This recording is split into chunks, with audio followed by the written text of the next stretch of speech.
வணக்கம் ஃப்ரெண்ட்ஸ். லட்சுமி அம்மா அவர்கள் எழுதிய மிதிலா விலாஸ் அத்தியாயம் 34.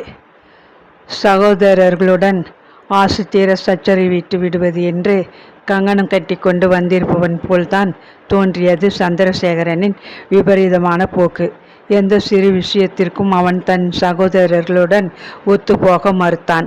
அவனது மனப்போக்கை ஒருவாறு ஊகித்து கொண்ட சகோதரர்கள் இருவரும் தாயை குறித்தும் மரியாதையை உத்தேசித்தும் தங்களது சினத்தை அடக்கி கொண்டு பொறுமையாக இருந்தனர். பசுபதி ஐயர் காலமாகிய 10வது நாள் அவரது விருப்பப்படியே உயிலை எடுத்து வாசித்து அதன் ஷரத்துகளின்படி பாக பிரிவினை செய்ய சகோதரர்கள் திட்டமிட்டனர். ஆனால் அப்படி செய்ய சந்திரசேகரன் ஒப்புக்கொள்ளவில்லை.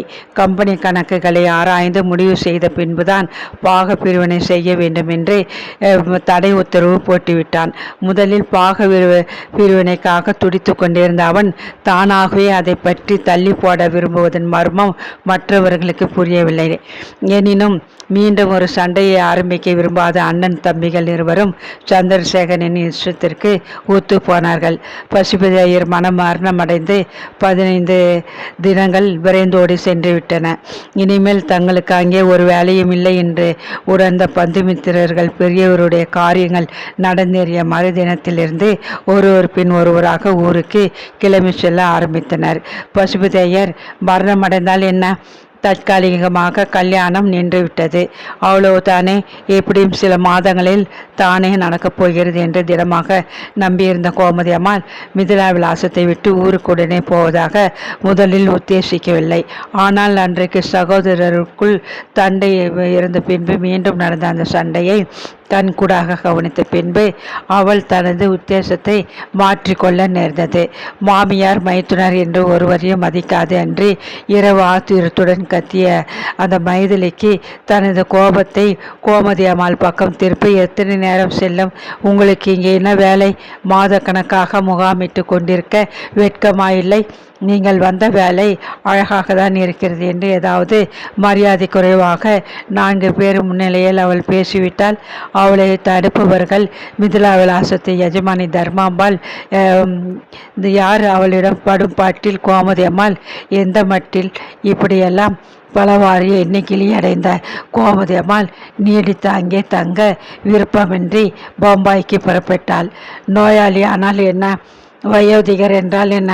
பசுபதி ஐயரின் உடலிலே ஊசலாடி கொண்டிருந்தவரை தர்மாம்பாளின் அந்தஸ்தே வேற விதமாக இருந்தது. மிதிலா விலாசத்து எஜமானி என்ற ஹோதாவில் அவள் எல்லோரையும் அடக்கி ஆண்டு கொண்டிருந்தாள். ஆனால் இப்பொழுதோ அவளது நிலைமை அடியோட மாறிவிட்டது. பிள்ளைகளின் கருணைக்கு பாத்திரமாகி அவர்களின் ஆதரவில் அவர்கள் தயவை நாடி வாழ வேண்டிய பயங்கரமான விதவை என்ற பதவியை அவள் அடைந்து விட்டிருந்தாள். கணவர் இறந்து விட்டார். பூவும் மஞ்சளுமாக போகும் பாக்கியத்தை செய்யவில்லையே. ஈஸ்வரன் கல்யாணத்தின் வரையாவது அவர் இருந்திருக்கப்படாதா என்று பலவாறு எண்ணி குமரி கண்ணீர் விட்டு அவள் தனக்குள்ளே அழுது சோர்ந்து போவது போதாது என்பது போல் துக்கம் விசாரிக்க வந்து போன சிநேகிதிகள் ஜாடையாக கூறிய வார்த்தைகளை கேட்டு அவள் உடல் அவமானத்தினால் குன்றி போயிற்று. மிதிலா விலாசத்தில் நடக்கும் விஷயங்களை பற்றி அறிய ஆவலுடன் காத்திருந்த வம்பர்களுக்கு வேண்டிய அளவு விஷயங்கள் கிடைத்து விட்டன. ஆதலால் ஊரில் அதற்குள் பலவிதமான கதைகள் பரவியிருந்தன.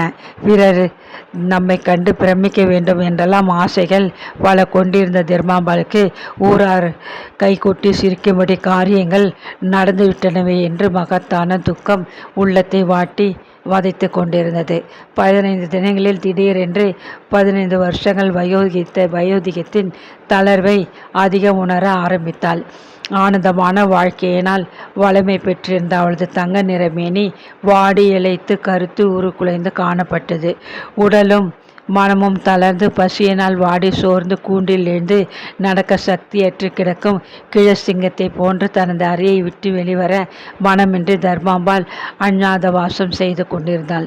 கோமதி அம்மாளும் மற்றவர்களைப் போல் ஊருக்கு கிளம்பிவிட்டதை கண்டு கலங்கி போன தர்மாம்பாள் அவளை அங்கே இன்னும் சில தினங்கள் தங்கி போகும்படி வேண்டிக் கொண்டாள். மரியாதை குறையும் முன்னே ஊர் போய் சேர வேண்டும் என்று தீர்மானித்திருந்த கோமதிக்கு தர்மாம்பாளின் வேண்டுகோளை புறக்கணிக்க தைரியமில்லை. எக்காரணம் பற்றியும் நாத்தனாரின் மனத்தாங்கலை ஒரு பொழுதும் விரும்பாத கோமதி மிகவும் தயங்கினாள். நீ வேண்டுமானால் ஊருக்கு போய்விட்டு வா. அந்த குழந்தை எனக்கு சகாயத்திற்காக இங்கே இருக்கட்டும். நீங்கள் இருவரும் போய்விட்டால் என் மனம் ரொம்பவும் கஷ்டப்படும்.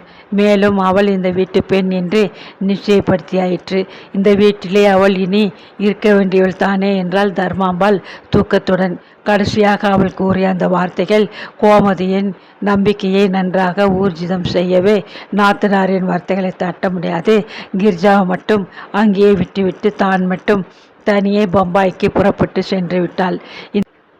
இந்த முறை போகும்பொழுது அவள் தன் மகளுக்கு பலவித புத்திமதிகளை கூறிவிட்டு சென்றாள். ஆனால் ஏனோ முன்போல் அவள் மனம் அமைதியாக இருக்கவில்லை. காரணமற்றதொரு கலக்கத்தில் அவள் உள்ளம் அல்லல் பட்டு கொண்டிருந்தது. அன்று ஆஃபீஸிலிருந்து ஈஸ்வரன் வரும் சமயம் பொழுது அஸ்தமிக்கும் தருவாயில் இருந்தது. தந்தை மரணமடைந்த பின் அன்றுதான் அவன் முதலாக ஆஃபீஸிற்கு சென்றிருந்தான். சந்திரசேகரனும் ஜெயராமனும் சில தினங்களாக ஆஃபீஸ் கணக்குகளை சிரத்தையுடன் ஆராய்ந்து கொண்டிருந்தனர்.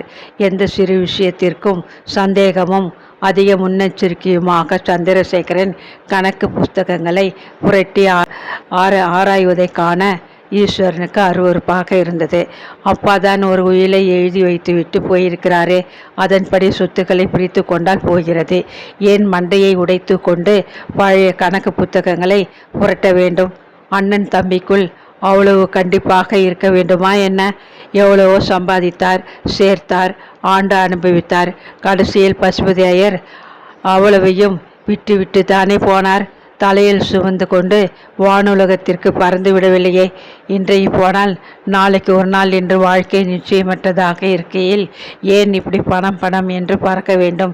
எச்சில் இலைகளுக்கு போட்டியிடும் சுவானங்களை போன்றல்லவா அண்ணன் தம்பிகள் பணத்திற்கு முன் பகைவர்களாகி விடுகின்றனர் என பலவாறு சந்திரசேகரனின் அல்ப குணத்தை எண்ணி மனதிலே விரக்தியும் வெறுப்பும் கொண்டவனாக அன்று ஈஸ்வரன் பங்களாவிற்கு திரும்பி வந்திருந்தான்.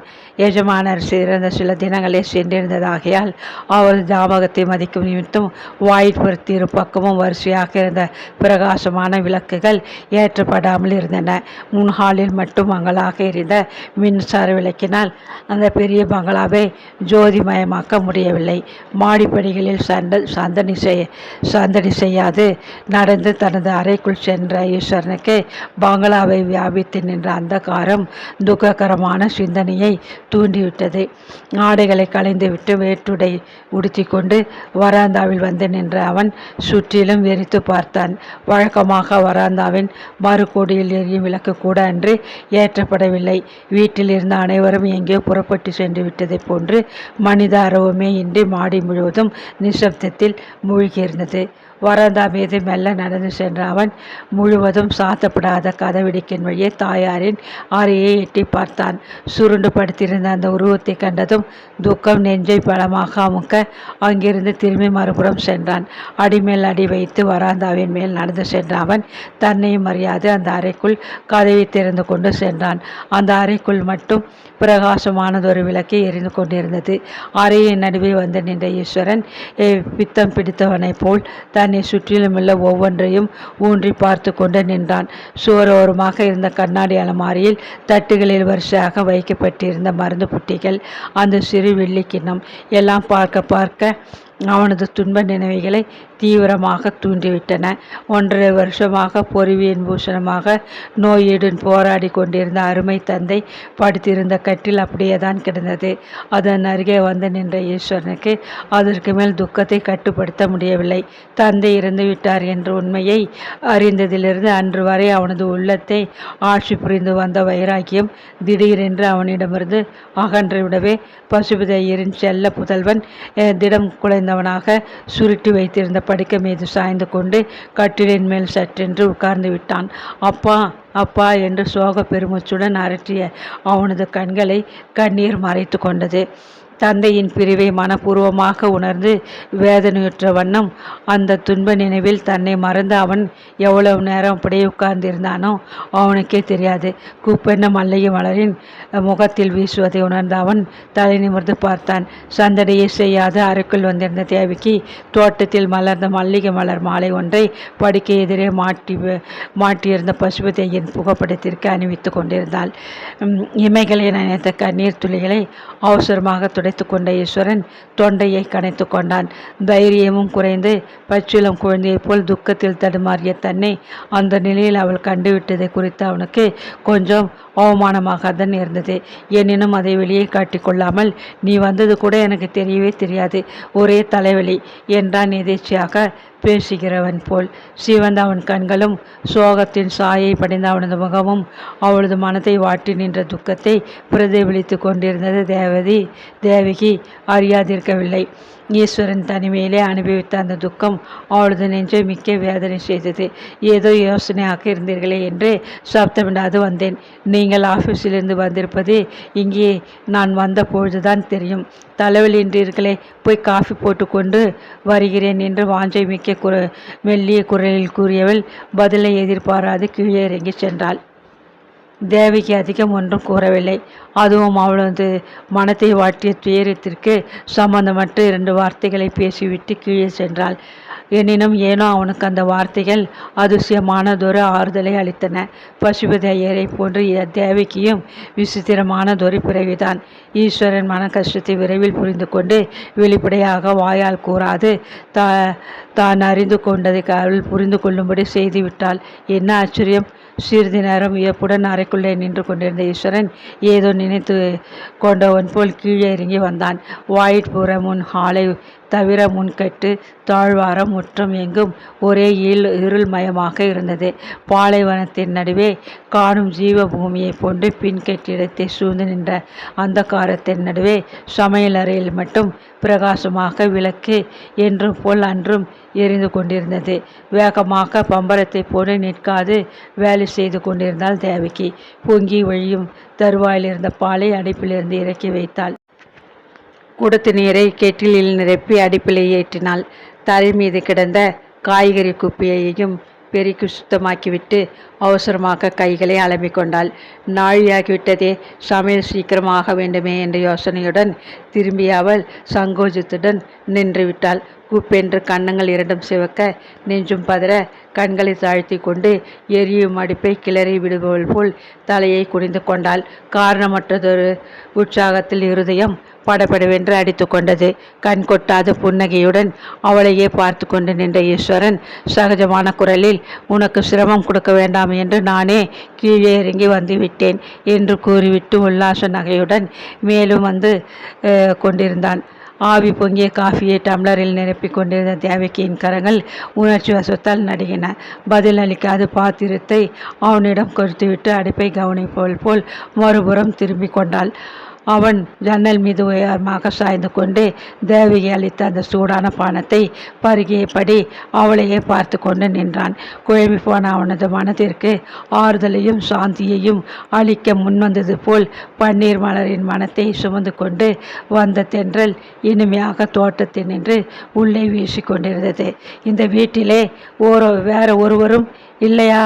ஒரே நிசப்தமாக இருக்கிறதே என்று வினவிய ஈஸ்வரன் கையில் இருந்த பாத்திரத்தை மேஜை மீது வைத்துவிட்டு தேவகி அருகில் வந்து நின்றான்.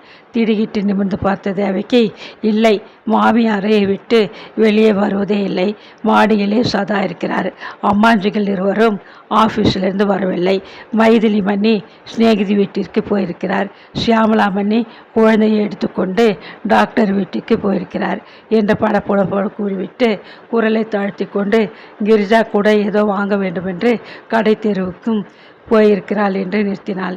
கிரிஜா எங்கே போயிருக்கிறாள்? எப்பொழுது வருவாள் என்று ஆவலுடன் வினவுவான் என்று எதிர்பார்த்த தேவகி எதிர்நோக்கி நின்றாள். ஆனால் அதற்கு மேல் அவன் கேட்ட கேள்வி அவளுக்கு சங்கோஜத்தையும் சிறிது வியப்பையும் தான் உண்டாக்கியது. சமையல்காரன் கூட உதவி செய்யலையே, அப்படி இருந்தும் இந்த வீட்டு சமையல் முழுவதையும் நீ ஒருத்தியே சமாளித்துக் கொள்கிறாயே, ரொம்ப கெட்டிக்காரிதான் நீ என்றான் ஆச்சரியத்துடன் அவன். இதில் கெட்டிக்காரத்தனம் என்ன இருக்கிறது? எல்லாம் பழக்கம்தான் என்று பதிலளித்தாள் அவள் லஜ்ஜையுடன். பழக்கம் என்றாலும் திறமை என்று ஒன்று தனியாக இருக்கிறதல்லவா? அந்த குணம் உன்னிடம் அபரிதமாக இருக்கிறது என்றான் புன்னகையுடன் அவன். நீங்கள் என்னை ரொம்பவும் பரிகாசம் செய்கிறீர்கள் என்று பதிலளித்த அவள் கூப்பென்று சிவந்த தனது முகத்தை மறுபுறம் திருப்பிக் கொண்டாள். ஈஸ்வரன் வாயினின்று வந்த அந்த புகழ்ச்சி மொழிகள் அவளுக்கு விவரிக்க இயலாத இன்பத்தையும் அதே சமயம் ஒருவித அச்சத்தையும் தந்தன. இன்பம் துன்பம் என்ற இரு உணர்ச்சிகளாலும் தாக்கப்பட்ட அவளது இருதயம் படபடவென்று வேகமாக அடித்து கொண்டது. உன்னுடைய திறமையும் புத்திசாலித்தனத்தையும் அறிந்து கொள்ள எனக்கு இவ்வளவு நாட்கள் ஆயிற்று. ஆனால் அப்பா மட்டும் உன்னை ரொம்ப நாளைக்கு முன்பே நன்கு அறிந்து கொண்டிருந்தார். கிடைத்ததுக்கரிய மாணிக்கம் என்று உன்னை அவர் மதித்திருந்தார். தேவகி, உன் மாமாவுக்கு உன்மேல் தனியானதொரு அபிமானம் இருந்தது உனக்கு தெரியுமா? கடைசி மூச்சில் அவர் அழைத்த பெயர் யாருடையது தெரியுமா என்று உணர்ச்சி பொங்க கேட்டான் ஈஸ்வரன். தெரியாது என்பதற்கு அடையாளமாக தலையை அசைத்த தேவகிக்கு அதை கேட்டதும் துக்கம் தாக முடியவில்லை. கண்களில் நீர் தரும்ப தழுத்த குரலில், மாமா என்னிடம் ரொம்ப பிரியமாக இருந்தார். அவரது அன்புக்கு நான் அருகதையற்றவள் தான் என்றாள். திடீரென்று மிகவும் அருகில் வந்து நின்ற ஈஸ்வரனுக்கு திடீட்டு நிமிர்ந்து பார்த்தாள் தேவகி. கடைசியில் அவர் அழைத்த பெயர் உன்னுடையதான்.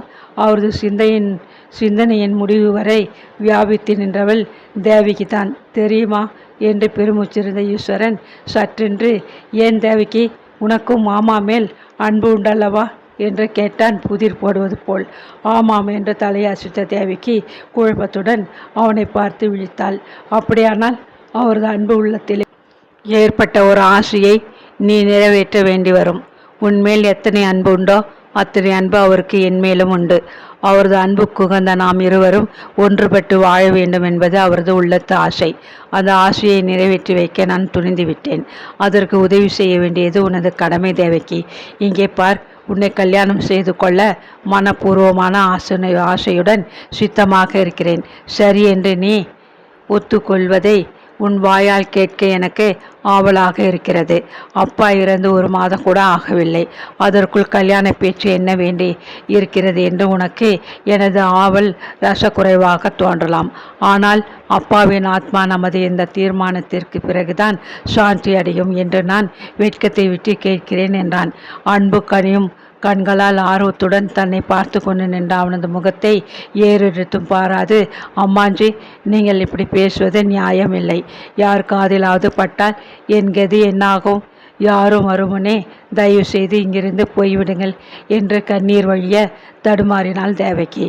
உணர்ச்சி வசத்தால் வார்த்தைகளை உச்சரிக்க சக்தியற்ற அவளது உதடுகள் துடித்தன. தேவகி, நான் என்ன மரியாதை தெரியாத காட்டு மிராண்டியா? என்னை கண்டு நீ ஏன் அஞ்ச வேண்டும்? பிறர் எதுவும் சொல்வார்களே என்று நீ இனி எதற்காக பயப்பட வேண்டும்? நான் இங்கே அதிக நேரம் நின்று கொண்டு உன்னை வீணாக சங்கோஜத்திற்கு உள்ளாக்க மாட்டேன். கேட்ட கேள்விக்கு மட்டும் பதில் சொல்லிவிடு. நான் போய்விடுகிறேன். இதை விட்டால் இனி இப்படிப்பட்ட தனியானதொரு சந்தர்ப்பம் வாய்ப்பது அரிது. அதனால்தான் இவ்வளவு நிர்பந்திக்கிறேன் என்றான்.